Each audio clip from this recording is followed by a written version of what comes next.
तुम हम नागों के शत्रु हो। शत्रु हो तुम, नागों के शत्रु हो तुम बालक।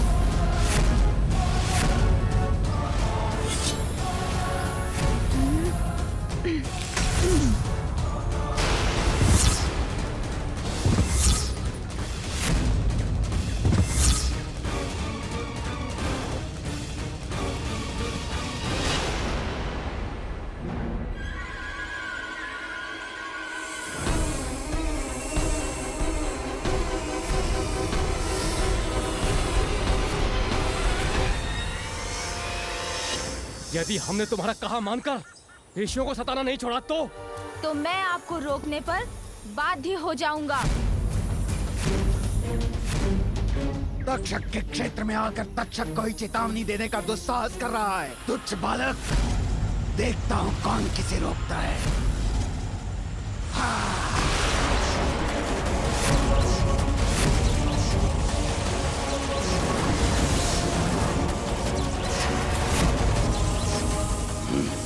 ये कैसे संभव है? इसने मेरे विष को कैसे रोक लिया?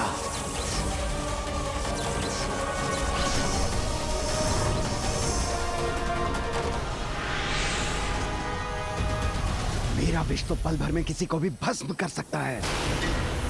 इस बालक ने इतनी सहजता से कैसे इसका प्रभाव मिटा दिया? मैं आपको आपके विष से इस वन को नष्ट नहीं करने दूंगा। तो मैं भी तुम्हें इस वन से जीवित नहीं लौटने दूंगा, तुच्छ बालक।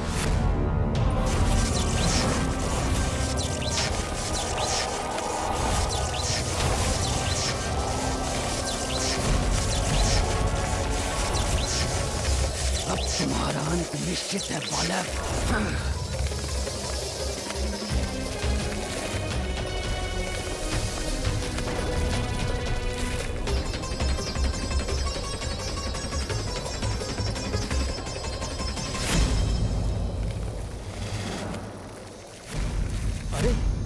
ये बालक तो यहाँ नहीं। ढूंढो उसे। ढूंढने की क्या आवश्यकता है? मैं तो यहाँ हूँ।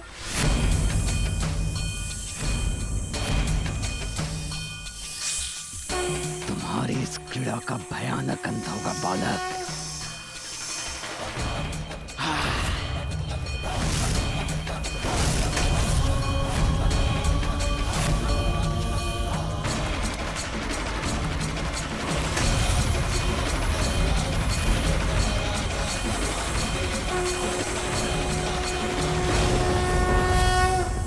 देखा बालक, इस विष का कोई तोड़ नहीं। अग्नि प्रज्वलित कर किसी को भी भस्म कर सकता है ये।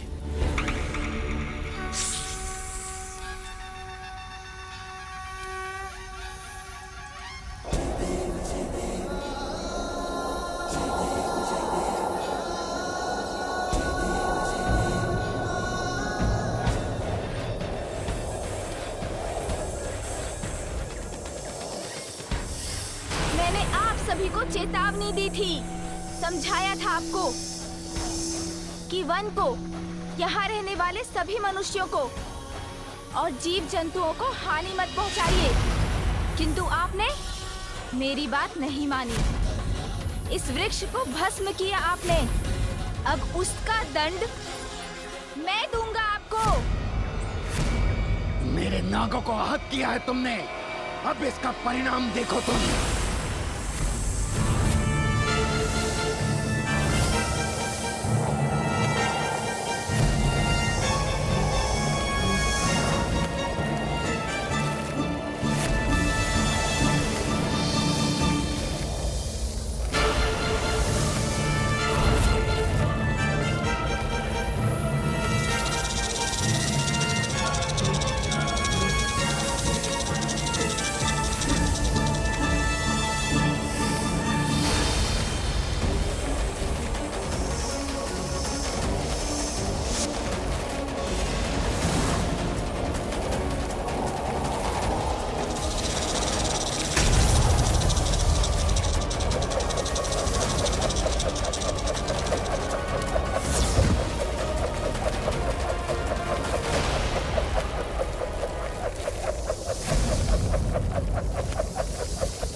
तुम्हारी भक्ति अद्वितीय है सुवेनी। इतना कठोर तप किया है तुमने, इसीलिए वरदान प्राप्त कर अपने तप को सफल करो।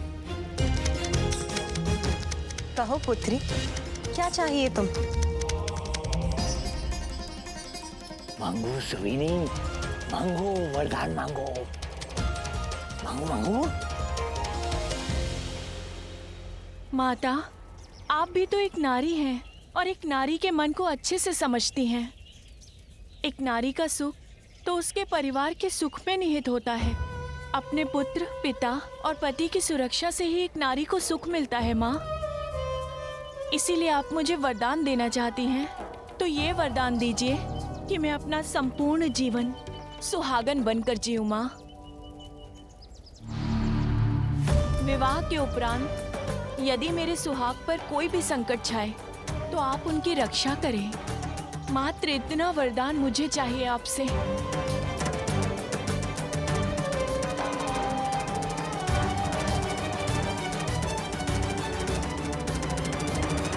तथास्तु, तथास्तु, तथास्तु, तथास्तु।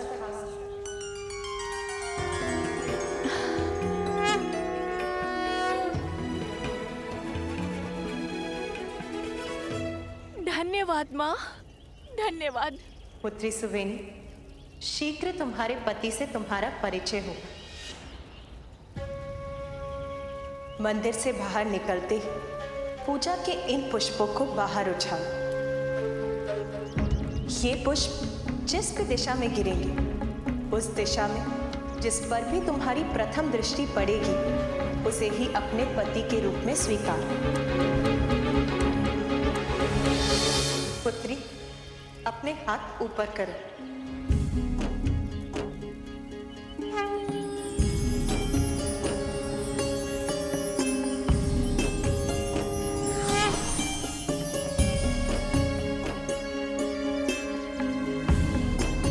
उसे ये पुष्पमाला पहनाकर तुम उसके साथ गंधर्व विवाह करना। इस माला के प्रभाव से उसका शरीर वृक्ष के समान शक्तिशाली हो जाएगा।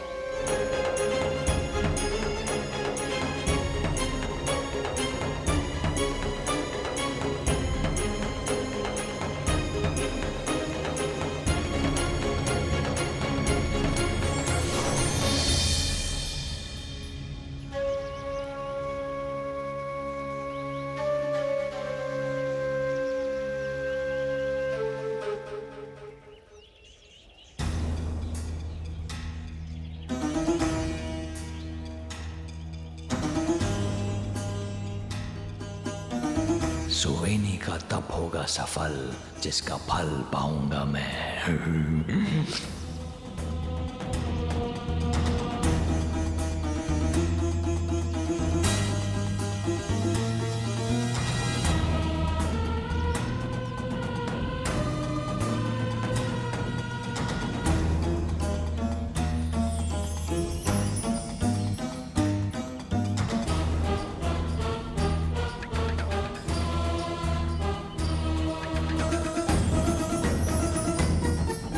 पुष्प मुझसे दूर क्यों जा रहे हैं?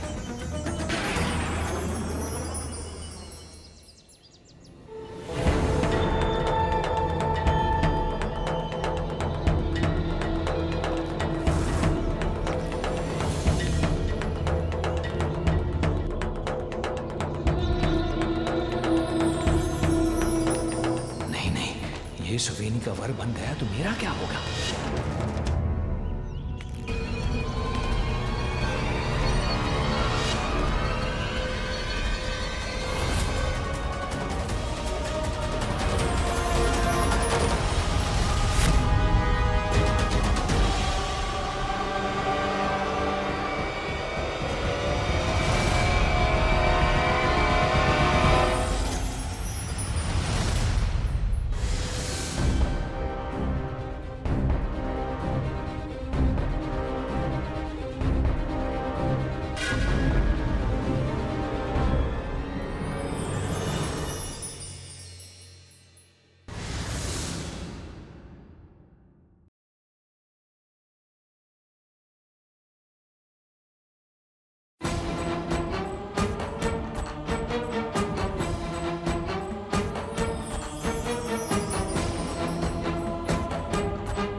मूषक कौन है?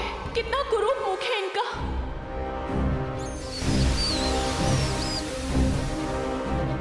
ये पुष्प जिस भी दिशा में गिरेंगे, उस दिशा में जिस पर भी तुम्हारी प्रथम दृष्टि पड़ेगी, उसे ही अपने पति के रूप में स्वीकार। ये कुरूप मूषक मेरा स्वामी। किंतु यदि माता की यही इच्छा है तो सुवेनी इसे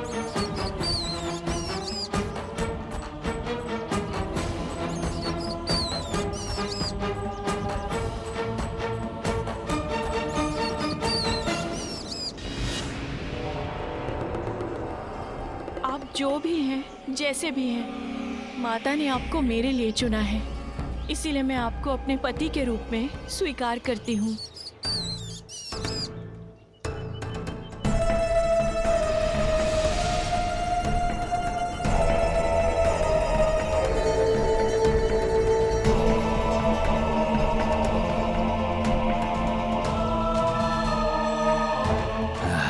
प्रतीत होता है जैसे अचानक मेरी शक्तियां बढ़ गई हों।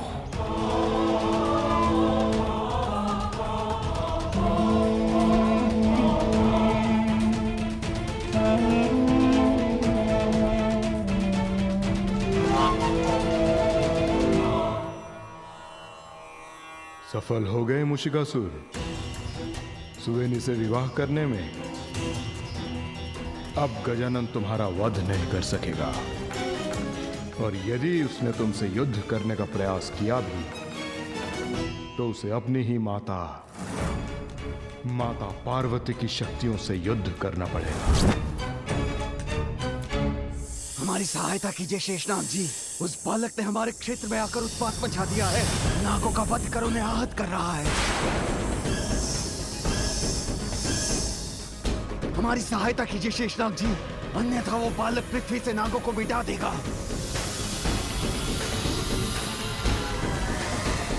अब मुझसे पराजित होने के बाद ये नाग ऋषि मुनियों को पीड़ा देने का साहस नहीं करेंगे। मैं जाकर उन ऋषियों को बता देता हूँ।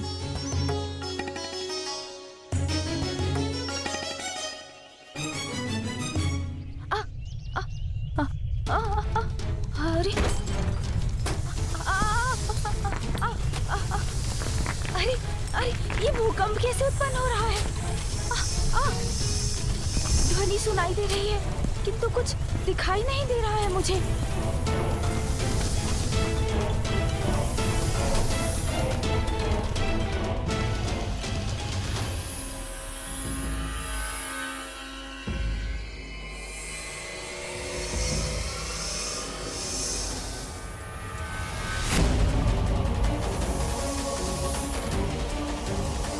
ये तो शेषनाग जी हैं।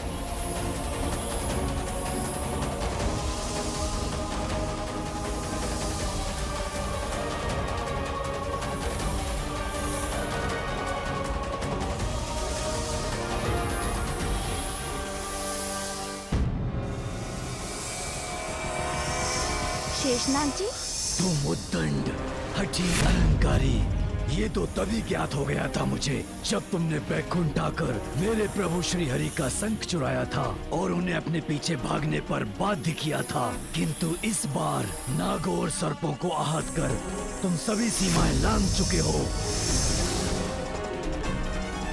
किंतु शेषनाग जी, सुनने सुनाने को अब कुछ शेष नहीं, तुम्हें उचित पाठ सिखाना ही होगा, और वो पाठ मैं सिखाऊंगा तुम्हें।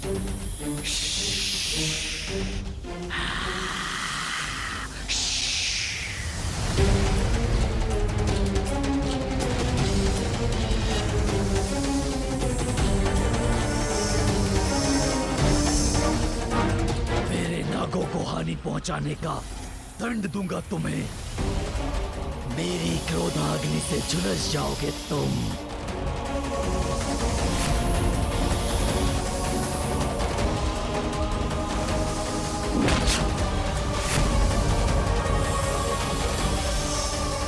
शेषनाग जी पर इस शिला से किसने प्रहार किया?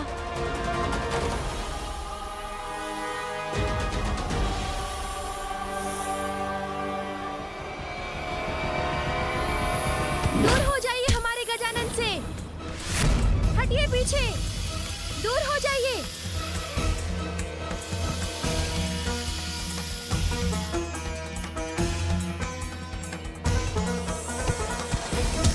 हमसे शत्रुता करोगे तो हमारे वार सहने पड़ेंगे आपको।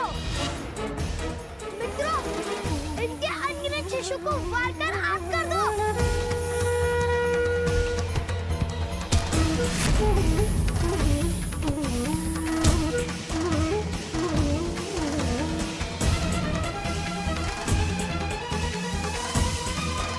नहीं मित्रों, ऐसा मत करो, रुक जाइए।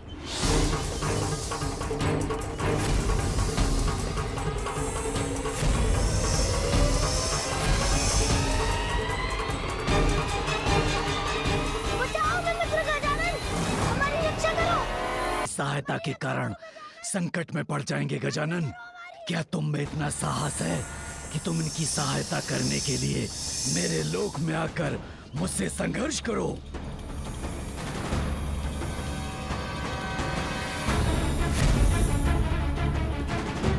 हमारी रक्षा कीजिए गजानन, गजानन हमारी रक्षा कीजिए, हमारी रक्षा कीजिए गजानन।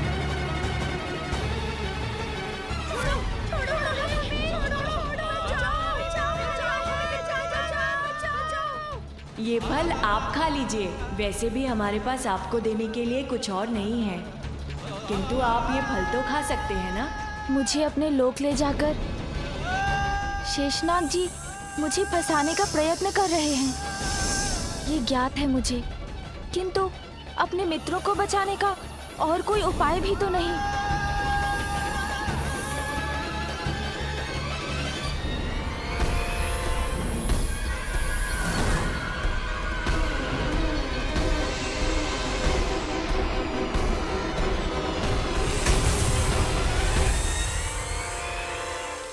आप कहाँ रहते हैं स्वामी? मैं आपके साथ कहाँ रहूंगी, ये जानने के लिए मैं उतावली हो रही हूँ। स्वर्ग में रहोगी तुम रानी सुवेनी। स्वर्ग? हाँ देवी सुवेनी, देवताओं को धूल चटाने और स्वर्ग से हटाने के बाद मैं तुम्हें वहां की रानी बनाऊंगा। रानी। रुकिए स्वामी, हमारे विवाह के पूर्व आपने उचित अनुचित जो भी किया है मुझे ज्ञात नहीं है, किंतु अब जो आप करने जा रहे हैं वो सर्वथा अनुचित है स्वामी। इस विचार को त्याग दीजिए स्वामी। यदि यही आपका स्वभाव है तो मेरे लिए, अपनी पत्नी के लिए स्वभाव को परिवर्तित कर लीजिए।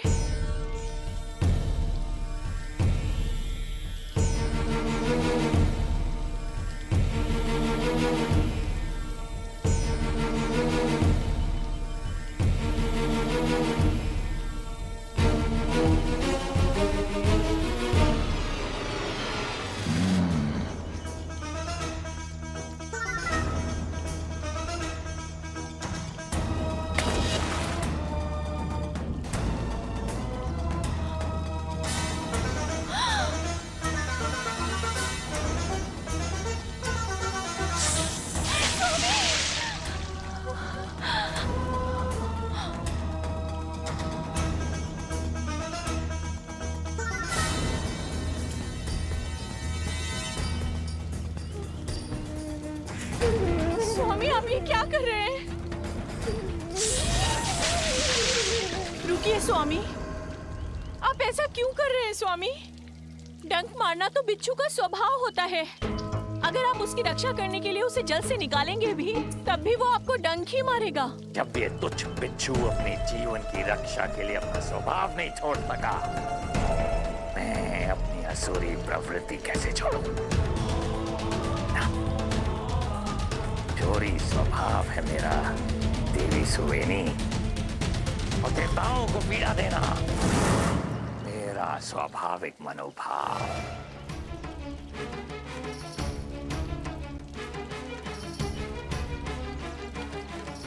स्वर्ग जा रहा हूं मैं रानी।